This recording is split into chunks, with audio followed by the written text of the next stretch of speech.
Hello everyone, स्वागत है आप सभी का कोहली क्लासेज में। आज हम लोग देखेंगे हिस्ट्री का, जो क्लास 6 का हिस्ट्री है, एनसीईआरटी ओल्ड बुक का जो चैप्टर है मौर्य साम्राज्य, उसे देखेंगे। हम लोग देख रहे हैं एनसीईआरटी से जो दृष्टि पब्लिकेशन का है उस बुक से, और हम लोग क्लास 6 का जो न्यू एनसीईआरटी बुक्स में जितना भी चैप्टर था हिस्ट्री का, हिस्ट्री में, उसे हम लोग कंप्लीट कर लिए हैं। तो हम लोग देख रहे हैं अभी ओल्ड एनसीईआरटी का जो चैप्टर है, जो न्यू में ऐड नहीं किया गया, उसे हम लोग देख रहे हैं। और उसका एक चैप्टर है, जिसमें 5 है, मौर्य साम्राज्य। टोटल इसमें 9 चैप्टर है क्लास 6 में ओल्ड एनसीईआरटी का। तो हम लोग आज देखने जा रहे हैं 5 और 6।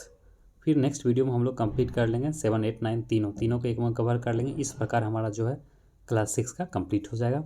फिर हम लोग स्टार्ट करेंगे न्यू एनसीईआरटी क्लास 7 का हिस्ट्री का, जो MCQ है उसे देखेंगे। तो चलिए स्टार्ट करते हैं। मौर्य साम्राज्य। मौर्य वंश की स्थापना के संदर्भ में निम्नलिखित कथनों में से कौन सा सही नहीं है। इसमें पूछ रहा कौन सा कथन सही नहीं है। चलिए एक एक करके देखते हैं। पहला कथन, ईसा पूर्व 4वीं सदी में मगध पर नंद राजाओं का शासन था। बिल्कुल सही है। मगध उत्तर भारत का सबसे शक्तिशाली राज्य था। ये भी सही है। और चंद्रगुप्त मौर्य ने अपनी सेना का संगठन किया और नंद राजा घनानंद को पराजित किया। तो घनानंद एक लोकप्रिय राजा था। तो इसमें जो ऑप्शन डी है ये क्या है, ये सही नहीं है। बाकी ऑप्शन नंबर जो आपका हो गया A, B और C, ये तीनों सही दिया गया। तो चलिए इसका गलत आंसर जो हो गया कौन सा हो गया, ऑप्शन नंबर D। अब इसका व्याख्या देखेंगे। उपरोक्त A, B, C कथन सही है। नंद राजाओं ने करों के वसूली से अपार संपत्ति जमा कर ली थी और उनके पास एक विशाल सेना भी थी, परंतु वे कुशल शासक नहीं थे, इसलिए उनको उखाड़ फेंकना आसान था। चाणक्य ने चंद्रगुप्त को शिक्षा देकर युद्ध के लिए तैयार किया। ऐसा समझा जाता है कि नंद राजा घनानंद लोकप्रिय नहीं था। तो ऑप्शन डी क्या हो जाएगा, ये गलत है। चलिए आगे देखेंगे। नेक्स्ट क्वेश्चन, सिकंदर के आक्रमण के संदर्भ में निम्नलिखित कथनों पर विचार कीजिए। सिकंदर के आक्रमण के संदर्भ में निम्नलिखित कथनों पर विचार कीजिए। यूनानी राजा सिकंदर ने 326 ईसा पूर्व में पंजाब पर हमला किया। सिकंदर ने हखमनी सम्राट को हराकर उसके साम्राज्य को जीत लिया। तो ये भी सही है। और सिकंदर की मृत्यु 323 ईसा पूर्व में हुई। तो ये भी सही दिया, बेबीलोन में। तो देखिए उपयुक्त कथन में कौन सा कथन सही है। तो उपयुक्त सभी कथन सही दिया गया है। व्याख्या देखेंगे। उपयुक्त पहला, दूसरा और तीसरा सभी कथन सही है। यूनानी राजा सिकंदर ने भारत पर इसलिए हमला किया था क्योंकि उत्तर के कुछ क्षेत्र हखमनी शासकों ने ईरानी साम्राज्य में शामिल थे। हखमनी शासकों के ईरानी साम्राज्य में शामिल थे। पंजाब पर अब सिकंदर द्वारा पीछे छोड़ गए गवर्नर शासन करते थे।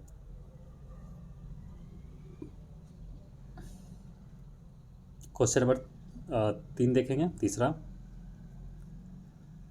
चंद्रगुप्त मौर्य के संदर्भ में निम्नलिखित कथनों पर विचार कीजिए।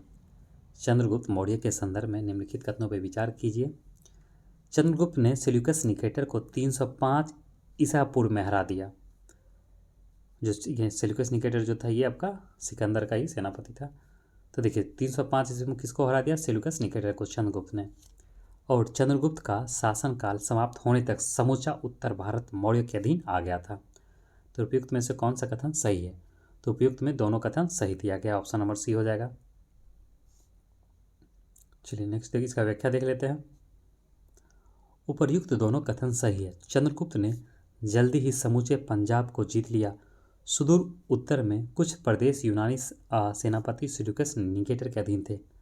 चंद्रगुप्त ने एक लंबे अभियान के बाद सेल्यूकस निकेटर को हरा दिया और सिंधु नदी के पार के उस प्रदेश को भी जीत लिया जो आजकल अफगानिस्तान का हिस्सा है। दोनों परिवारों के बीच विवाह संबंध भी स्थापित हो गया। चंद्रगुप्त का शादी हो जाता है हेलेना के साथ। इसके अलावा चंद्रगुप्त ने मध्य भारत के भागों भी जीत लिए। जो मध्य भारत का भाग था उसे भी जीत लिया। इस प्रकार चंद्रगुप्त का शासनकाल समाप्त होने तक समूचे उत्तर भारत मौर्यों के अधीन हो गया। क्वेश्चन नंबर 4, चंद्रगुप्त मौर्य के बाद मौर्य वंश का उत्तराधिकारी कौन था। तो चंद्रगुप्त मौर्य के बाद कौन बना, बिंदुसार, उसका बेटा। करीब 25 वर्ष तक शासन करने के बाद चंद्रगुप्त ने अपना सिंहासन अपने पुत्र बिंदुसार को सौंप दिया और कुछ उल्लेखों के अनुसार चंद्रगुप्त इसके बाद जैन मुनि बन गया था। जैन धर्म अपना के वो साउथ की ओर निकल चलते हैं। क्वेश्चन नंबर 5, बिंदुसार के संदर्भ में निम्नलिखित कथनों पर विचार कीजिए। बिंदुसार के संदर्भ में निम्नलिखित कथनों पर विचार कीजिए। बिंदुसार के शासन काल में मौर्य साम्राज्य दक्षिण में मैसूर तक फैल गया था, सही दिया गया है। और बिंदुसार की दक्षिण के राज्यों के साथ मैत्री थी, भी सही है। केवल कलिंग प्रदेश जो उड़ीसा और सुदूर दक्षिण के राज्य उसके साम्राज्य में नहीं था, अर्थात जो कलिंग था उड़ीसा का जो भी क्षेत्र है कलिंग प्रदेश और सुदूर जो दक्षिण का जो मोस्ट दक्षिण में जो एरिया था जो राज्य था वो इसके अधीन नहीं था, बाकी सारा इसके अधीन आ गया था बिंदुसार के अधीन। तो फिर कथन में कौन सा कथन सही है, तो ये तीनों कथन सही दिया गया, तो ऑप्शन हो जाएगा डी, उपयुक्त सभी। व्याख्या देख लेते हैं। उपयुक्त तीनों कथन सही है। कलिंग के लोग मौर्यों के अधीन नहीं रहना चाहते थे, इसलिए मौर्यों को उन पर आक्रमण करना पड़ा। यह काम चंद्रगुप्त के पौत्र अशोक ने किया, अर्थात बिंदुसार का पुत्र अशोक। क्वेश्चन नंबर 6 देखेंगे। अशोक के कलिंग युद्ध के संदर्भ में निम्नलिखित कथनों पर विचार कीजिए। अशोक ने कलिंग को जीतकर अपने शासन में मिला लिया। युद्ध से पीड़ित स्त्रियों और बच्चों को देखकर अशोक को बहुत दुख हुआ। कलिंग युद्ध के बाद अशोक ने प्रण किया कि वे कोई युद्ध नहीं करेगा, अर्थात उसने युद्ध नीति को त्याग दिया। चलिए आगे बढ़ते हैं, इसका व्याख्या देख लेते हैं। उपयुक्त में से कौन सा कथन सही है, तो तीनों कथन सही है, ऑप्शन नंबर डी हो जाएगा, सभी कथन सही है। उपर्युक्त तीनों कथन सही है। मौर्य राजाओं में अशोक सबसे अधिक प्रसिद्ध हुआ। वह भारत के महानतम शासकों में से एक था। अशोक ने कलिंग पर चढ़ाई की और उसे जीत लिया, परंतु दोनों ओर की सेनाओं को भारी हानि उठानी पड़ी। घायल और मरते हुए सिपाहियों को देखकर अशोक को बड़ा दुख हुआ। तब उसने फैसला किया कि वह भविष्य में कोई युद्ध नहीं करेगा। इसके विपरीत वह प्रयत्न करेगा और लोगों को समझाएगा कि वह शांतिपूर्वक रहे। भारतीय इतिहास में पहली बार सुदूर दक्षिण के प्रदेश को छोड़कर लगभग समूचे भारतीय उपमहाद्वीप एक शासक के अधीन हो गया, अर्थात अखंड भारत अशोक के समय में हो गया था। पूरा अफगानिस्तान से लेकर आपके इधर पूरा एरिया श्रीलंका, उसमें श्रीलंका में अपना बेटा बेटी को भी भेज दिए, अशोक ने भेज दिया था धर्म प्रचार करने को लेकर बाद में, कलिंग युद्ध के बाद ही। चलिए आगे देखते हैं क्वेश्चन नंबर 7। अभिलेखों में किस शासक का उल्लेख प्रियदर्शी एवं देवनाम प्रिया के रूप में किया गया है, तो ये किसका किया गया, अशोक को किया गया, ऑप्शन नंबर बी हो जाएगा। व्याख्या देखेंगे। अशोक के अभिलेखों में प्रायः उसे देवानाम प्रिया या देवानाम प्रियदर्शी तथा राजा उपाधि से संबोधित किया गया है। पुराणों में उसे अशोक वर्धन कहा गया है। ये सब क्वेश्चन आता है, इंपॉर्टेंट याद रखिएगा। पुराणों में उसे क्या कहा जाता है, अशोक वर्धन कहा गया है।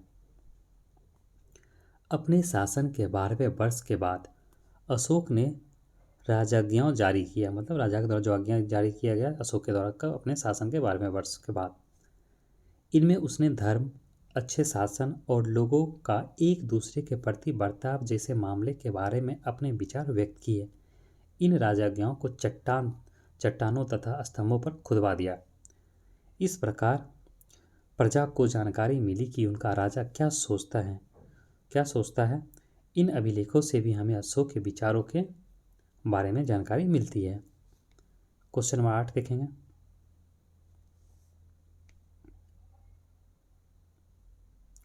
अशोक के अभिलेखों के संदर्भ में निम्नलिखित कथनों में से कौन सा सही नहीं है, तो इसमें से पूछ रहा कौन सा कथन सही नहीं है अशोक के अभिलेखों के संदर्भ में।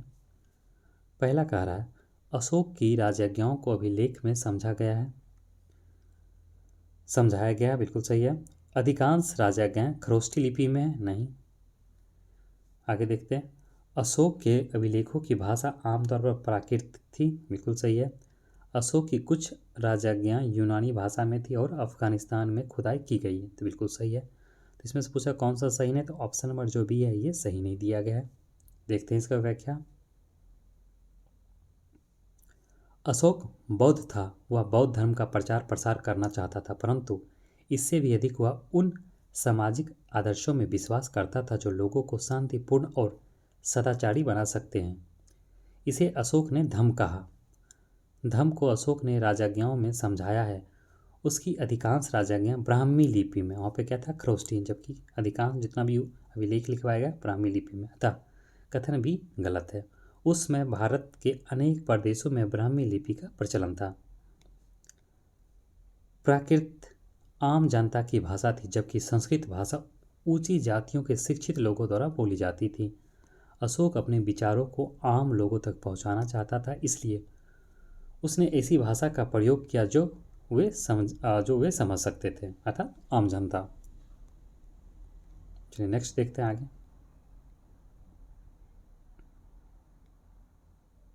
क्वेश्चन नंबर 9, अशोक से संबंधित निम्नलिखित कथनों में से कौन सा कथन सत्य है? इसमें सही कथन पूछा है, वह इंसानों और पशुओं की हत्या पर रोक लगाने के विरुद्ध था। यहाँ पर वो लोग रोक लगाने के विरुद्ध था, बिल्कुल यही, ये कथन तो असत्य हो गया। इसकी इच्छा थी कि विभिन्न धर्मों के अनुयायी आपस में शांति और सौहार्द से रहें, बिल्कुल सही है। उसने युद्ध न करने का वचन दिया था, सही है। उसने धार्मिक अनुष्ठानों पर पशुओं की बलि देने पर प्रतिबंध लगाया, बिल्कुल। तो इसमें देखा जाए बी, सी और डी तो तीनों सही दिया गया है, जबकि इसका जो ए है वो गलत दिया गया है। कौन सा कथन सत्य है पूछा तो बी सी डी हो जाएगा, जबकि यहाँ पे असत्य होना चाहिए इसकी, क्योंकि इसके आंसर में दिया गया ये, अर्थात जो ए है वो गलत दिया गया। तो देख लेते हैं इसका व्याख्या। अशोक के समय अधिकांश धार्मिक संप्रदाय दो समुदायों में बटे हुए थे। एक समुदाय था ब्राह्मणों का और दूसरा था श्रमणों का, अर्थात बौद्धों का। कभी कभी इन विभिन्न धार्मिक संप्रदायों के बीच जबरदस्त कलह भी होती थी। अशोक की इच्छा थी कि लोग एक दूसरे से मैत्री रखें और तरुण लोग बड़े बूढ़ों की आज्ञा माने, बच्चे अपने माता पिता के आदेश माने। उसने मालिकों से सेवकों के प्रति दयालु और नम्र रुख अपनाने का निवेदन भी किया। अशोक इंसानों एवं पशुओं की हत्या पर रोक लगाना चाहता था, अतः कथन ए जो है वो गलत है। तो हाँ, गलत ही पूछा गया था, उसमें बस लिखा है कौन सा कथन सत्य है, वो प्रिंटिंग मिसप्रिंट हुआ होगा इसलिए। उसने धार्मिक अनुष्ठानों में पशुओं की बलि देने पर प्रतिबंधित लगाया, क्योंकि वह इसे क्रूर कार्य समझता था।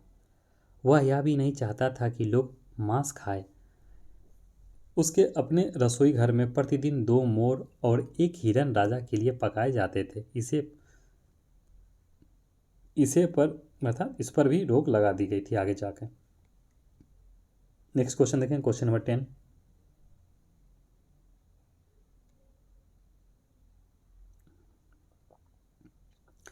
मौर्यकालीन कला के संदर्भ में निम्नलिखित कथनों पर विचार कीजिए। मौर्यकालीन कला के संदर्भ में निम्नलिखित कथनों पर विचार कीजिए। अशोक की राजज्ञा चट्टानों और बलुआ पत्थर के ऊंचे स्तंभों पर खोदी गई थी, बिल्कुल सही है। प्रत्येक स्तंभ के किनारे पर हाथी, सांड और या सिंह की प्रतिमा बनाई गई थी। तो ये दोनों सही दिया गया है। तो प्रयुक्त में से दोनों कथन सही है, तो इसका हो जाएगा ऑप्शन नंबर सी। देखते हैं इसका व्याख्या। स्तंभों पर इतनी बढ़िया पॉलिश की गई थी कि ये शीशे जैसे चमकते हैं। सारनाथ के स्तंभ के सिरे पर 4 सिंह बनाए गए थे। वर्ष 1947 में भारत जब स्वतंत्र हुआ तो 4 सिंहों की इस बनावट को भारत के राष्ट्रीय चिन्ह के रूप में अपनाने का निर्णय लिया गया था। क्वेश्चन नंबर 11 देखेंगे।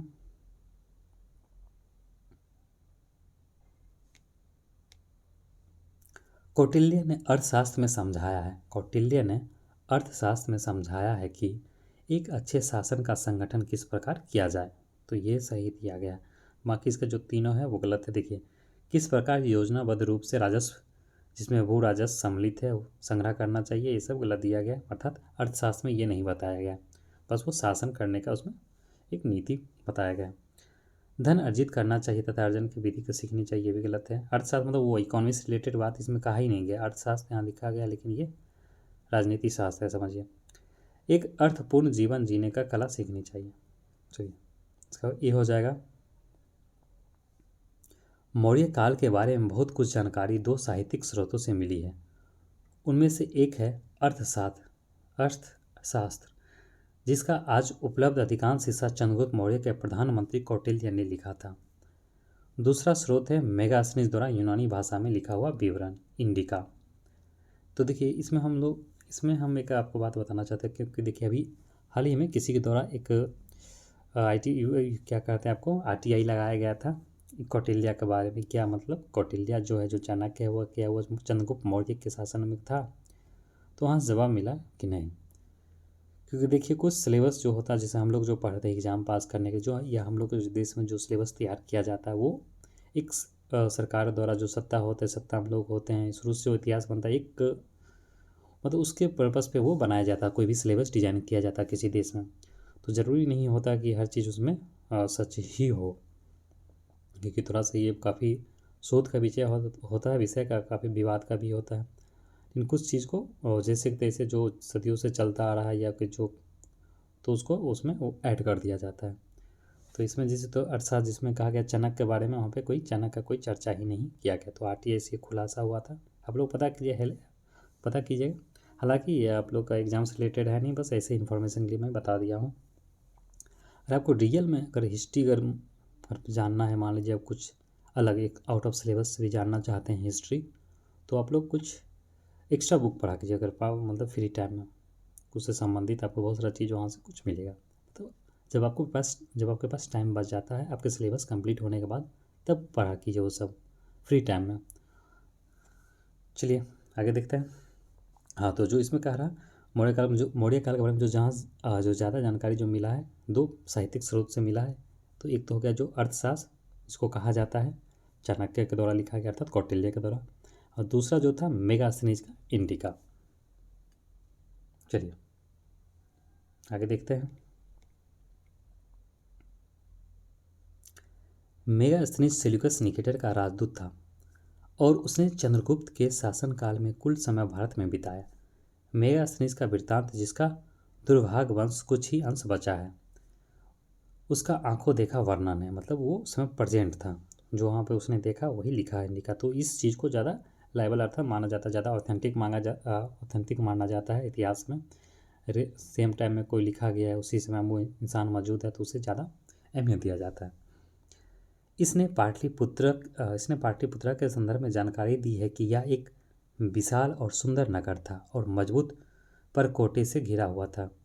मकान लकड़ी के बने हुए थे, परंतु राजा का महल पत्थर का बना हुआ करता था। मेगास्थनीज भारतीय समाज के बारे में लिखता है कि अधिकतर लोग खेती करते थे। उनकी या तो अपनी भूमि होती थी या वे राजा के द्वारा जो भूमि दिया जाता था उस पर ही काम करते थे। वे गांव में सुखपूर्वक रहते थे, मतलब सुखीपूर्वक वो लोग रहा करता था गांव। ये मेगास्थनीज के द्वारा जो लिखा गया था बुक इंडिका, उसमें ये बात कहा गया था। किस कब का संदर्भ में? तो मौर्य शासन के संदर्भ में। क्वेश्चन नंबर 12 देखेंगे। क्वेश्चन नंबर 12 है, मौर्य साम्राज्य 100 से कुछ अधिक साल तक टिका रहा और अशोक की मृत्यु के बाद वह छिन्न भिन्न होने लगा।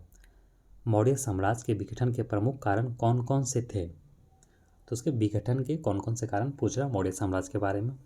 तो इनमें से कौन कौन से प्रमुख कारण थे? तो देखिए, अशोक के उत्तराधिकारी दुर्बल थे और वे साम्राज्य का शासन अच्छी तरह संभाल ना सका। बिल्कुल ये सही है। विशाल सेना और विशाल प्रशासनिक सेवा का खर्च उठाने के लिए भी भारी धन की आवश्यकता थी। तो ये भी सही है। साम्राज्य के विभिन्न प्रदेश अत्यधिक दूरी पर स्थित होने के कारण प्रशासन एवं संपर्क स्थापित करने में भी कठिनाई होती थी। तो प्रयुक्त में से कौन सा कथन सत्य है? तो प्रयुक्त में से पहला और दूसरा, तीसरा भी सही है, तो प्रयुक्त सभी हो जाएगा। चलिए इसका देख लेते हैं व्याख्या। उपर्युक्त पहला, दूसरा, तीसरा तीनों कथन सत्य है। शायद बाद में मौर्य शासक इतने भारी खर्च के लिए पर्याप्त कर वसूल नहीं कर पाते थे। धीरे धीरे मौर्य साम्राज्य के विभिन्न प्रांतों अलग होने लगे और अंत में स्वतंत्र बन गए। और क्या होता, 185 ईसा पूर्व में पुष्यमित्र शुंग ने अंतिम मौर्य शासक की हत्या करके मगध में शुंग वंश की स्थापना कर दी। चलिए, तो हम लोग जो था ये चैप्टर 5 देख लिए थे, मौर्य साम्राज्य। नेक्स्ट जो हमारा चैप्टर है चैप्टर नंबर 6, भारत। 200 ईसा पूर्व से 300 ईस्वी तक। चलिए देखते हैं क्वेश्चन नंबर फर्स्ट। सातवाहनों के वंश परिवार के संदर्भ में निम्नलिखित कथनों पर विचार कीजिए। सातवाहनों के वंश परिवार के संदर्भ में निम्नलिखित कथनों पर विचार कीजिए। पहला, सातकर्णी प्रथम का कलिंग नरेश से युद्ध हुआ था, इसे पश्चिम का स्वामी कहा जाता है। बिल्कुल सही है। गौतमी पुत्र सातकर्णी ने दक्कन में सातवाहनों के राज को शक्तिशाली बना दिया, ये भी सही है। नेक्स्ट देखते हैं तीसरा, सातवाहन राज्य समृद्धशाली था तथा इसके प्रशासन अच्छा था। तो उपयुक्त में से कौन सा कथन सत्य है? तो उपयुक्त में से तीनों कथन सत्य दिया गया है, ऑप्शन नंबर डी हो जाएगा। देखते हैं इसका व्याख्या। उपयुक्त सभी कथन सत्य है। सातवाहनों के वंश परिवार को आंध्र सातवाहन भी कहा जाता है। तो आंध्र सातवाहन भी कहा जाता है, जो आंध्र के क्षेत्र में ये सब था इसका शासन। इसका एक महान विजेता शासक सातकर्णी प्रथम था। उसने शायद ईसा पूर्व पहली सदी में शासन किया। उसने शायद कब किया था शासन? शायद ईसा पूर्व पहली सदी में शासन किया।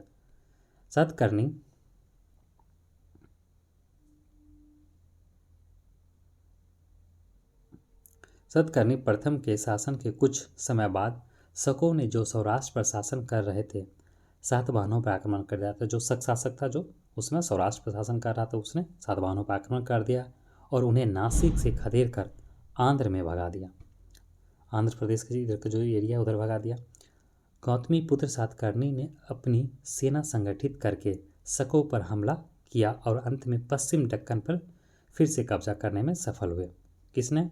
गौतमीपुत्र सातकर्णी। परंतु शकों ने सातवाहनों पर आक्रमण करने का अवसर कभी हाथ से नहीं जाने दिया और यह स्थिति गौतमीपुत्र के बेटे वशिष्ठ पुत्र के शासनकाल तक बराबर चलती रही। अंत में वशिष्ठ पुत्र ने शक शासक की पुत्री से विवाह किया, तब जाके लड़ाई थोड़ा सा खत्म होगा।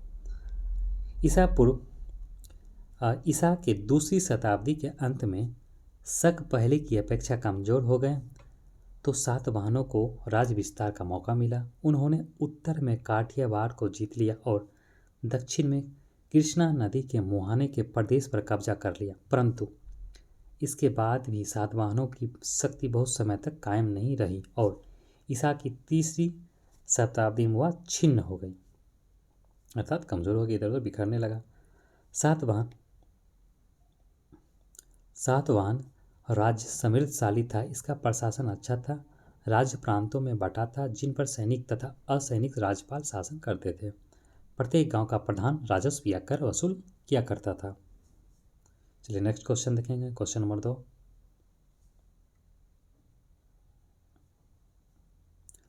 बौद्ध स्मारकों के संदर्भ में कौन सा कथन असत्य है? पूछा गया कौन सा कथन असत्य है बौद्ध स्मारकों के संदर्भ में। तो देखिए, स्तूप अर्धगोलाकार बड़े स्मारक होते थे और इनके भीतर बुद्ध या बौद्ध भिक्षुओं के अस्थि अवशेष रखे जाते थे। तो बिल्कुल सही है। स्तूप के समीप विहार होते थे जहाँ भिक्षु रहते थे, ये भी सही दिया गया है। अमरावती का स्तूप व्यापारियों तथा भूस्वामियों द्वारा दिए गए दान से बनाए हैं, ये भी सही है। बौद्ध विहार नगर से दूर बनाए गए थे, नहीं, ये गलत है। ऑप्शन जो डी है बस ये असत्य दिया गया है, ऑप्शन नंबर डी है जो गलत है। देखते हैं इसका व्याख्या। नगरों में व्यापारी और कारीगरों की श्रेणी के नेता मालामाल हो गए थे। उनके पास अन्य कामों में खर्च करने के लिए अतिरिक्त धन था। उनमें से अधिकतर बौद्ध या जैन थे। मतलब जो ये कारीगर लोग था, ये या व्यापारी लोग जो था मोस्ट, जब तो ये उस समय देखा जाए तो पूरा भारत बौद्धमय ही था, तो सब उसमें अधिकतर ये लोग क्या था, ये लोग धनी लोग थे। तो धनी है, पैसा होता तो ऑटोमेटिक देखते ज़्यादा लोग रुपया पैसा हो जाता था, दान धर्म करना शुरू कर देता है। तो इसलिए उन्होंने बौद्ध विहारों को धन दान में दिया। यह धन चैत्य मंडपों और स्तूपों की सजावट में लगाया गया। बौद्ध इन चैत्य मंडपों में पूजा पाठ करते थे।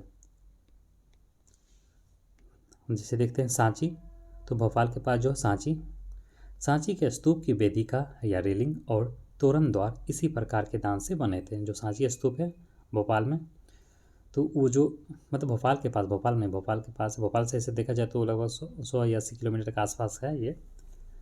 तो स्तूप जो वेदिका रेलिंग से जो बना था, वहाँ का जो वेदिका जो उसका तोरण द्वार है वो इसी प्रकार के दान दक्षिणा से ही बना था। बहुत से बौद्ध विहार बड़े नगरों के निकट बनाए गए थे। मतलब बहुत सारे जो बौद्ध विहार है वो बड़े नगरों के निकट ही बनाए गए थे, जैसे तक्षशिला पेशावर के निकट और सारनाथ वाराणसी के निकट। इससे नगरों में जाकर शिक्षा प्राप्त करने में बौद्ध भिक्षुओं को सुविधा होती थी। अर्थात जो बौद्ध भिक्षु रहा करता था उस विहार में, तो वहाँ से उसको क्या होता था, वो लोग फिर आसानी से अपना शिक्षा भी ग्रहण कर लिया करता था उस शहर में, अर्थात उस नगर में। कुछ बौद्ध भिक्षु पहाड़ियों को काटकर बनाए गए बड़े गुफा विहारों में रहते थे। इन्हें भी प्रतिमाओं से सजाया जाता था, जैसे कार्ले और बेदसा पश्चिमी घाट में पुणे के नज़दीक के गुफा विहार। मतलब कुछ जो था वो मतलब उसको काट को भी बनाया गया था, गुफा वगैरह काट के, मतलब पहाड़ को काट के गुफा वगैरह बनाया गया था, उसमें चित्र वगैरह मतलब प्रतिमा वगैरह को सजाया भी जाता था बनाकर। और सबसे जो फेमस है ये याद रखिएगा, कार्ले और बेसा जो पश्चिमी घाट में पुणे के नज़दीक का गुफा है, ये बौद्ध गुफा है। क्वेश्चन नंबर 3 देखेंगे, अमरावती के स्तूप के संदर्भ में निम्नलिखित कथनों पर विचार कीजिए। अमरावती के स्तूप के संदर्भ में निम्नलिखित कथनों पर विचार कीजिए। इस पर महावीर के जीवन की घटना का उभरा हुआ अंकित किया गया बिल्कुल गलत है। ये तो जस्ट हम लोग क्वेश्चन में देखे थे, जो अमरावती स्तूप है वो बौद्ध धर्म से संबंधित है।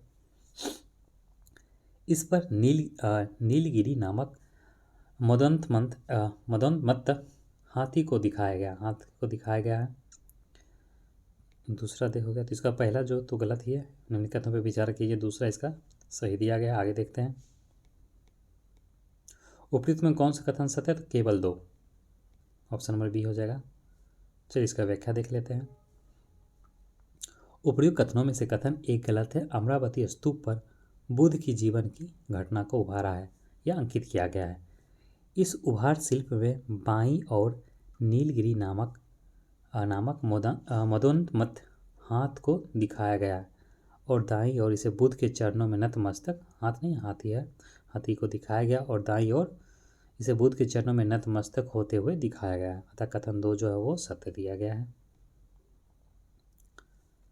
अमरावती में उभार शिल्प में बोधिसत्व का वर्णन भी मिला है। बौद्ध धर्म में बोधिसत्व उस प्राणी को कहा जाता है जो समस्त जीवों के लिए अपनी सेवाएं अर्पित करता है। ऐसा प्राणी बुद्ध तत्व प्राप्ति की लालसा नहीं रखता, बल्कि दूसरों की सेवा में जुटा रहना चाहता है। क्वेश्चन नंबर 4 देखेंगे। दक्षिण भारत के 3 राज्यों चोल, पांड्य और चेर की जानकारी संगम साहित्य के स्रोतों पर आधारित है। संगम साहित्य के अनुसार इनमें से कौन सा कथन असत्य है। यहाँ पूछा गया कौन सा कथन असत्य है, उसे देखेंगे। तो देखिए इसका जो डी है वो असत्य दिया गया है, देख लेते हैं क्या करके। चोल, पांड्य और चेर अक्सर एक दूसरे से लड़ते रहते थे, बिल्कुल सही है।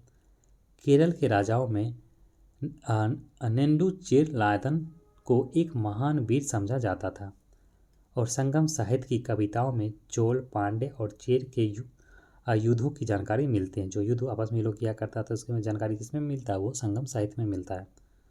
जबकि इस साहित्य की कविताएं संस्कृत में लिखी गई, नहीं संस्कृत में नहीं, तमिल में लिखा गया। ऑप्शन डी है वो गलत दिया गया, बाकी तीनों सही था ऊपर का। चलिए इसका व्याख्या देख लेते हैं। दक्कन के पठार के दक्षिण में और सातवाहन राज के दक्षिण में 3 राज्यों का उदय हुआ। ये थे चोल, जिसका केंद्र चेन्नई के दक्षिण में तंजौर क्षेत्र में था। दूसरा पांड्य, जिसका केंद्र मदुरई था। और तीसरा जो था चेर या केरल मालाबार के तटीय क्षेत्र, जो आज का केरल भाग है, केरल का जो भाग है। उल्लेख मिलते हैं कि सदियों पहले 3 कवि परिषदों का आयोजन हुआ था। मतलब 3 कवियों का एक परिषद का आयोजन हुआ था। तीसरी कवि परिषद मदुरई में हुई थी। जो तीसरा परिषद था वो कहाँ हुआ था, मदुरई में हुआ था। दक्षिण की उन परिषदों में कवि भाट और चारण एकत्र हुए और उन्होंने कविताएं रची। बाद की परिषदों में 2000 कविताओं का संग्रह करके उन्हें 8 पुस्तक में प्रस्तुत किया गया। ये कविताएं तमिल भाषा में लिखी गई, जो आज भी उपलब्ध है और यही संगम साहित्य कहलाती है। और जो जितना 8 जो ये बुक बना था, पुस्तक जो हुआ था, उसी को क्या कहा गया, वो 8 पुस्तक को संगम साहित्य। संगम साहित्य की अनेक कविताओं में चोल, पांड्य और चेर के युद्धों के बारे में जानकारी मिलती है। और नेंडुचेरलादन के बारे में कहा जाता है कि उसने कई राज्य जीते थे और मालाबार तट के पास रोम के जहाजी बेड़ों को भी पकड़ लिया था। चलिए आगे देखेंगे नेक्स्ट क्वेश्चन, क्वेश्चन नंबर 5। ईसा की प्रारंभिक शताब्दियों में भारत तथा रोम के बीच घनिष्ठ व्यापारिक संबंध के सूचना किस पुरास्थल की खुदाइयों से प्राप्त होती है? तो ये अरिकामेडू से प्राप्त हुआ, अर्थात भारत और रोम के बीच व्यापार। ईसा की प्रारंभिक शताब्दी के बारे में बात कर रहा है। तो देखिए ऑप्शन डी पता चल गया हम लोग का, अरिकामेडू। और रोमन जहाज व्यापार की तलाश में मालाबार तट और तमिलनाडु के पूर्वी तट पर पहुंचते थे। धनी रोमन लोग भारत में मसाले, कपड़े, कीमती पत्थर और बंदर तथा मोर जैसे पशु पक्षी मांगते थे। आगे देखते हैं।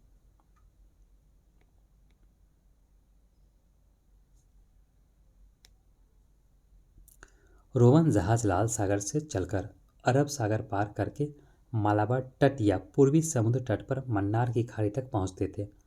उन्हें जिन चीज़ों की ज़रूरत होती थी उन्हें वे जहाज़ों में भर लेते और सोने की कीमत चुकाकर रोम वापस चले जाते थे। रोमन लोग दक्षिण भारत के तटवर्ती नगरों में रहते थे। यहाँ वे चीज़ें जमा करते और उन्हें जहाज़ों में रोम भेजने का इंतजाम करते। इन नगरों में एक था अरिकामेडू, जो पांडिचेरी के निकट है, जिसकी पुराविदों ने खुदाई की है। यहाँ रोम में बनी अनेक चीज़ें मिली। यहाँ पे खुदाई करने से जो बहुत सारा चीज़ जो है रोम में बना था वो मिला है अरिकामेडू में। क्वेश्चन नंबर 6 देखेंगे। ईसाई धर्म के संदर्भ में निम्नलिखित कथनों पर विचार कीजिए। ईसा की पहली सदी में ईसाई धर्म का उदय हुआ और वह भारत पहुंचा। भारत में ईसाई धर्म सबसे पहले मालाबार तट के लोगों में और आधुनिक चेन्नई के नज़दीक के क्षेत्र में फैला। बिल्कुल सही है दोनों। आरंभिक ईसाई लेखकों ने ईसा के जन्म के समय से वर्षों की या संवत्सर की गिनती करने का था, जो टाइम पीरियड गिनने का एक नई प्रथा चलाई। तो फिर में कौन सा कथन सत्य है? तो ये तीनों कथन सही दिया गया। डी हो जाएगा। ऑप्शन नंबर क्या हो जाएगा? ऑप्शन डी हो जाएगा। देख लेते इसका व्याख्या। उपर्युक्त सभी कथन सही है। ईसाई धर्म पहले के यहूदी धर्म पर आधारित था। यहूदी धर्म में एक ईश्वर की पूजा को महत्व दिया जाता था। वो लोग एक ईश्वर को ही पूजा करते थे। ईसा को ईश्वर का केवल मसीहा अर्थात संदेश वाहक ही नहीं, वस्तुतः ईश्वर पुत्र समझा गया। मतलब ईश्वर को, मतलब उसका संदेश वाहक ही नहीं बल्कि उसको ईश्वर का पुत्र समझा गया। किसको? ईसा मसीह को। ईसा ने उस प्रेम पर जोर दिया जो ईश्वर के दिल में अपने बनाए हुए मनुष्य के लिए है। मनुष्यों को चाहिए कि वे सदाचारी जीवन व्यतीत करें। ये ईसा मसीह का कहना था। अभिलेखों से स्पष्ट जानकारी मिलती है कि ईसा की 7वीं सदी में केरल में ईसाई भारतीय परिवार रह रहे थे। यद्यपि जो घटनाएं ईसा के जन्म के पहले हुई उन्हें ईसा पूर्व की तारीख में व्यक्त किया गया, और जो ईसा के जन्म के बाद घटित हुए उन्हें ईसवी में गिना गया है। घटनाओं का समय बताने का यह विधि आज लगभग सारे संसार में प्रचलित है। क्वेश्चन नंबर 7 देखेंगे। 200 ईसा पूर्व और 100 ईस्वी के बीच सुदूर उत्तर में विदेशियों के अनेक जत्थे आए और भारत में बस गए। उन्होंने अपनी विशिष्ट जीवन पद्धति के जरिए भारतीय संस्कृति को समृद्ध बनाया। इन लोगों के आने का क्रम निम्नलिखित है। तो सबसे पहले भारत कौन आया उत्तर में? तो देखिए हिंद आया, हिंदीवन, फिर शक, फिर पार्थव, पाला, फिर कुषाण। यूनानियों के अलावा बाकी सब मध्य एशिया से आए थे। अर्थात यूनानियों के अलावा जितना भी आया था भारत में उसमें ये सब कहाँ से आया था? मध्य एशिया से आए थे। यह उन अनेक अवसरों में एक था। ये बात कब का? प्राचीन भारत के बात चल रहा है, जब वो मध्य एशिया से आए। एक मिनट। यूनानियों के अलावा बाकी सब मध्य एशिया से आए थे। यह उन अनेक अवसरों में से एक था जब मध्य एशिया से आए लोगों ने न केवल भारतीय संस्कृति को प्रभावित किया बल्कि वे भारतीय जन समुदाय के अंग भी बन गए थे। चलिए आगे बढ़ेंगे। क्वेश्चन नंबर 8 देखेंगे। हिंद यमनों के संदर्भ में निम्नलिखित कथनों पर विचार कीजिए। इन्होंने गांधार प्रांत पर शासन किया। उन्होंने अनेक प्रकार के सिक्के चलाए। अनेक शासकों में कुछ बौद्ध बने, कुछ विष्णु उपासक। तो उपयुक्त कथनों में से कौन सा कथन सत्य है? तो तीनों कथन सत्य दिया गया है। तो ऑप्शन हो जाएगा डी, ऑप्शन नंबर डी हो जाएगा। देखते हैं इसका व्याख्या। उपर्युक्त सभी कथन सत्य है। मौर्य साम्राज्य के विघटन के बाद यूनानी राजाओं के लिए पंजाब के कुछ भाग और काबुल की घाटी को जीत लेना कठिन नहीं था। वह प्रदेश गांधार प्रांत के नाम से जाना जाता था। यूनानी शासकों की संस्कृति वस्तुतः भारतीय और यूनानी संस्कृतियों का मिश्रण थी। आगे देखेंगे क्वेश्चन नंबर 9। शकों से संदर्भित निम्नलिखित कथनों पर विचार कीजिए। शक लोग पश्चिम भारत में आए और उन्होंने सिंध तथा सौराष्ट्र को रौंद डाला, अर्थात रौंद कर जीत लिया। शकों का सर्वाधिक प्रसिद्ध राजा रुद्रदामन था। तो ये भी सही है। तो उपयुक्त में से कौन सा कथन सत्य है? तो दोनों कथन सही दिया गया। तो ऑप्शन नंबर सी हो जाएगा। व्याख्या देखेंगे इसका। उपर्युक्त दोनों कथन सत्य है। भारत में आने के बाद शक अंततः काठियावाड़ और मालवा में बस गए। सातवाहनों से उनके अक्सर युद्ध होते थे। उनके सबसे प्रसिद्ध राजा रुद्रदामन ने सातवाहन शक्ति को नर्मदा के उत्तर में फैलने नहीं दिया। चाहने पर भी वह स्वयं शक भी उत्तर की ओर आगे नहीं बढ़ पाए, क्योंकि कुषाणों ने उन्हें रोक दिया था। उत्तर में उधर कुषाण था, बीच में इधर आपका शक का नीचे सातवाहन था। इसके नीचे नोट, जूनागढ़ अभिलेख से पता चलता है कि 170 ईस्वी में रुद्रदामन ने गिरनार के निकट सुदर्शन झील की मरम्मत बिना बेगार लिए ही करवाई थी, जो मौर्य वंश के शासक चंद्रगुप्त मौर्य के आदेश पर बनवाई गई थी। अर्थात जो गिरनार में जो सुदर्शन झील है किसके द्वारा बनवाया गया था? चंद्रगुप्त मौर्य के द्वारा। तो उसी सुदर्शन झील को मरम्मत किया किसने? रुद्रदामन ने किया था। इसकी जानकारी कहाँ से मिला है? जूनागढ़ अभिलेख से।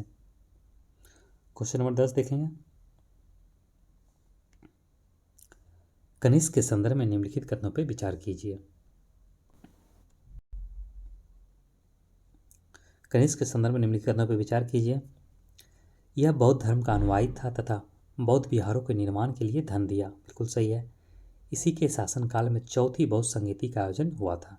तो ये भी सही दिया गया। चौथी बौद्ध संगीति जो हुआ था आपका कहाँ? जम्मू कश्मीर कुंडलवन में।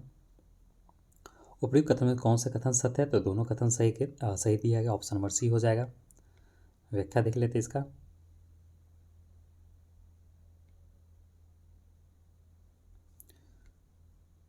उपर्युक्त दोनों कथन सत्य है। कुषाण राजा कनिष्क ने उत्तर भारत में अपने राज्य को सुदृढ़ बनाने के लिए बड़े प्रयत्न किए। वह अपनी सेनाएं उत्तर में मध्य एशिया तक ले गया और उसे एक पराक्रमी राजा समझा जाता था। मध्य एशिया में हुन साम्राज्य की चीनी सेनाओं के साथ कुषाणों की मुठभेड़ हुई थी। मथुरा के संग्रहालय में कनिष्क की एक आदमकद खंडित मूर्ति है।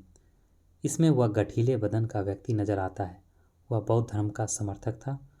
उसने बौद्ध विहारों के निर्माण के लिए धन दिया। उस समय प्रचलित धार्मिक वाद विवाद में उसकी दिलचस्पी थी। क्वेश्चन नंबर 11 देखेंगे। गांधार कला शैली एक संश्लेषण है। तो गांधार कला शैली क्या है? वो भारतीय तथा यूनानी कला का मिश्रण है।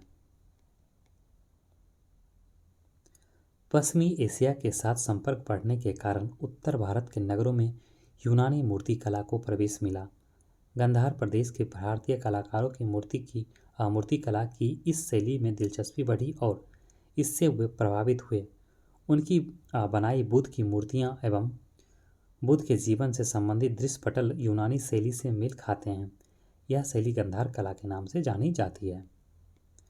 यह कला शैली न केवल आधुनिक पंजाब और कश्मीर जैसे क्षेत्रों में लोकप्रिय थी, बल्कि आधुनिक अफगानिस्तान में भी, क्योंकि गांधार शैली की कला के अनेक अवशेष वहां मिले हैं।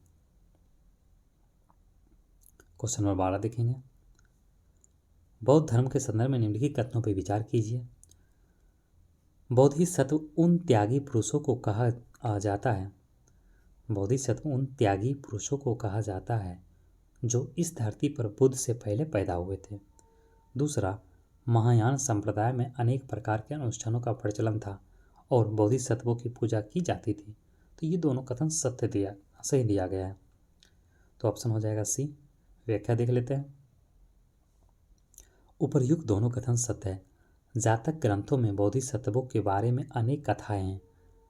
उस समय तक बौद्ध धर्म में काफ़ी परिवर्तन हो गया था, अर्थात जब तक ये जातक कथा वगैरह लिखा गया तो उसमें बहुत सारा जो था वो देखा जाए तो बौद्ध धर्म में परिवर्तन हो चुका था। जो मूलभूत था बौद्ध धर्म का, जो प्रिंसिपल, जो उसका फिलॉसफी, वो काफ़ी चेंज आ चुका था तब तक। अब यहाँ अर्थात जब अब यह हुआ सरल धर्म नहीं रह गया था जिसका बुद्ध ने उपदेश दिया था। बौद्ध संप्रदाय अब दो भागों में बढ़ गया था, महायान और हीनयान। महायानी बौद्ध भिक्षु शक्तिशाली बन गए थे, परंतु भारत में अब भी ऐसे लोग थे जो इस तरह के बौद्ध धर्म को नहीं मानते थे। वे हीनयानी बौद्ध कहलाए। महायानी बौद्ध ने धर्मदूतों की मंडलियाँ चीन भेजी। ये धर्म प्रचारक भारतीय व्यापारियों के साथ यात्रा करके चीन पहुँचे। इस तरह जल्दी ही मध्य एशिया और चीन में बौद्ध धर्म फैलता गया।